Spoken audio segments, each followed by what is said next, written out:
What a crazy, crazy time for everything going on in the election and markets. And we are going to focus on Bitcoin talking here because there's a lot of stuff coming out about Bitcoin. And as the price is going up and rallying and we're hitting all-time high after all-time high, it's a great time to be bull posting about Bitcoin. So obviously that's what everyone's doing. Clearly, I'm always bullish on Bitcoin. I think it's great.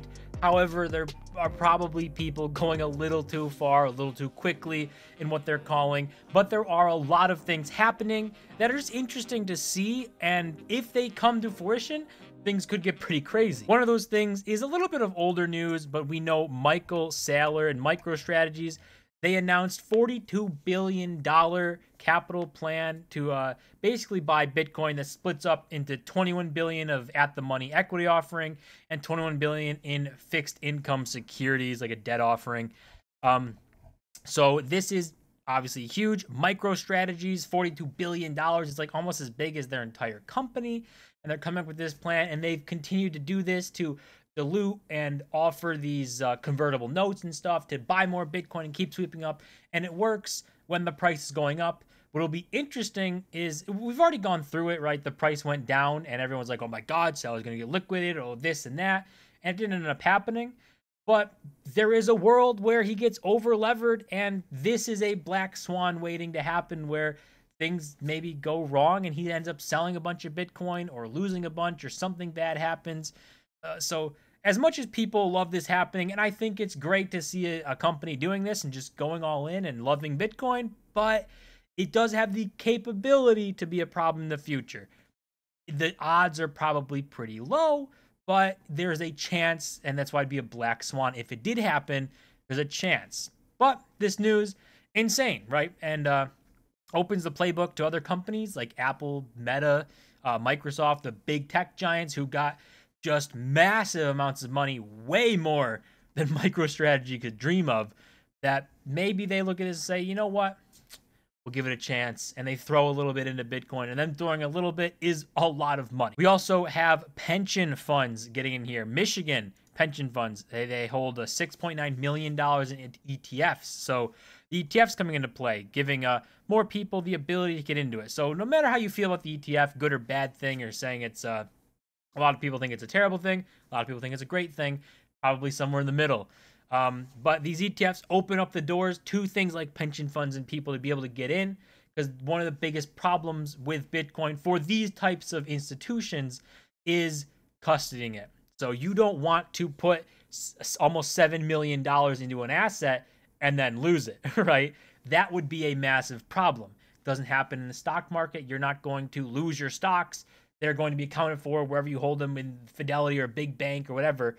They're there, right? So now this opens a door. There's still the issue, right? There's a chance that whoever's custodying this Bitcoin, it's like Coinbase in most cases, they could lose the Bitcoin. And if that happens, massive problem yet again. But these ETFs opened the door to these institutions to even be able to think about doing this. Before, they would have never even done it because they wouldn't even get past the way to custody it. And speaking of ETFs, IBIT, BlackRock has been on fire. The largest inflow ever for IBIT. So this is total IBIT inflows and then their daily inflows. So this is like the Bitcoin they hold, and then this is their inflows and outflows. It had a few outflow days, not many though since since inception, but you can see very, very straight line up in this after the election and stuff. Just the inflow is crazy. BlackRock, accumulating massive amounts of Bitcoin, not really outflowing it too much. And now with prices going to all-time highs, probably gets even easier for BlackRock to point at this and say, it's a good fund, maybe get in on it. And now they have the ability to charge a fee. They can start offering this and start kind of pushing this more. So again, is it helping adoption? Yeah, people are getting exposed to Bitcoin, and it's better for someone to be exposed to it than to not if it goes to where we all think it's going. And maybe it's fast forwarding here with what we're hearing with like governments and stuff, but it's better to have people getting an option to get exposure to it than just not at all. And just keeping on topic with the election, obviously people are coming out with all their price predictions and stuff, saying Bitcoin could reach $100,000 before the inauguration. Again, you're going to have people saying not bullish enough, so When everyone starts getting bullish, it gets a little scary. It gets a little worrisome. Maybe we're going too hard, too fast. But it does seem like it's just really good news all over the place. So of course, markets respond. Bitcoin's pumping. Could it be 100,000? I probably very easily. What we're seeing at these rates is just Bitcoin going up and up and up, and we're in price discovery, all-time highs.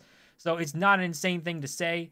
If it does happen, great. If it doesn't really matter. So it's not even like a risky thing to say, right? This Bitcoin talk is no longer a career risk. Before, it would be a complete career risk to even think about talking about Bitcoin. Now you get to talk about it and bring it up and review the price action and all this stuff going on, and not have to worry about losing your job or having any risk to your career. But the big thing that is the center of attention right now is the government's strategic Bitcoin reserve. People have been pounding this. Trump talked about it, although I don't even think Trump really even understands Bitcoin or really likes it. He just kind of thought of it as voter base. So we'll see if he actually does the things he said or he even talked about. But we have Cynthia Loomis. She's been a big Bitcoin person. Her saying, we're going to build a strategic Bitcoin reserve. I mean, will they actually pull through with this is the question at the end of the day.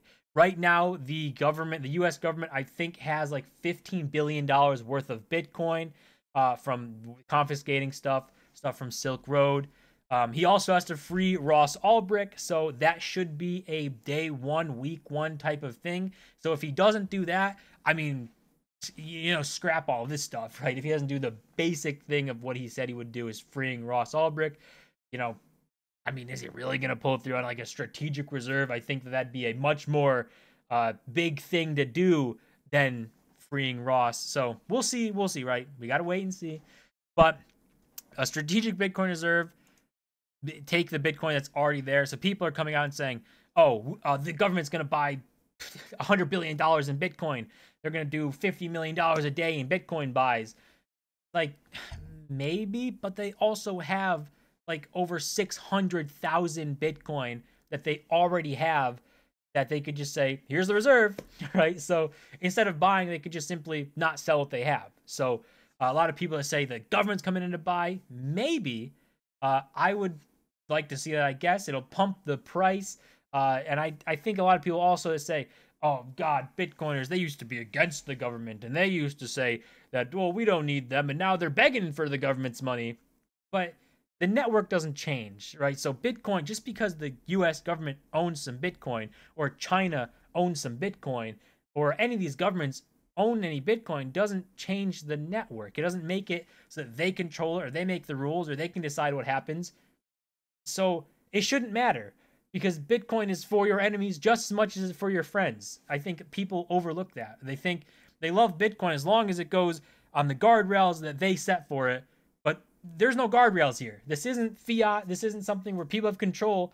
You can use it just as much as the person you hate the most can use it. So that's just how it works. And of course, with the strategic reserve talk, obviously, Bill LeClaire, very much respect. Like looking at his takes and seeing what he has to say. Very smart in this space.